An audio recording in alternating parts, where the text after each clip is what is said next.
জিজ্ঞেস করেন, আমাকে কাজ দেয় নাই, 1.5 বছর আমি কোনো কাজ করতে পারি না। জুলাইয়ের গণ অভ্যুত্থানের পর প্রায় 1.5 বছর কোনো কাজ ছিল না, আমি কোনো কাজ পাইনি, একদমই কোনো কাজ ছিল না। আমি একেবারে কাজ ছাড়া প্রায় 1.5 বছর কাটিয়েছি। এরপর প্রথম আমার কাছে ফোনটা আসে রুবায়েত হোসেনের ডিফিকাল্ট ব্রাইট কাজটা আমি করেছি, যেটা ইনশাআল্লাহ খুব ভালো একটা ফেস্টিভ্যালে যাবে বলে আমি আশা করছি। আর এর পরেই আসলে আমার সাথে ভিকি জাহেদের কথা হয়, আমি ভিকির কাজটার সাথে সম্পৃক্ত হই এবং তার কিছুদিন পরেই আমার তানিম নূরের সাথে কথা হয় এবং বনলতা এক্সপ্রেস করি। সো ডেফিনেটলি এটা অনেক আনন্দের, প্রায় 1.5 বছর কাজ না করে আবার সেই কাজের ফ্লোতে ফেরত আসা ডেফিনেটলি অনেক আনন্দের।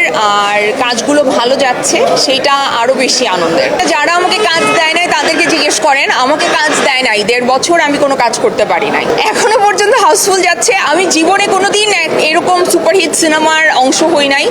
সো এইবার এই তানিম যখন আমাকে ফোন দেয় তখন আমার প্রথম কথা ছিল তানিমকে, যে তানিম, একটা সুপারহিট সিনেমার পার্ট হইতে কেমন লাগে এটা এবার অনুভব করতে চাই আমি। যদিও আমার চরিত্রটার বিশেষ কিছু করার ছিল না।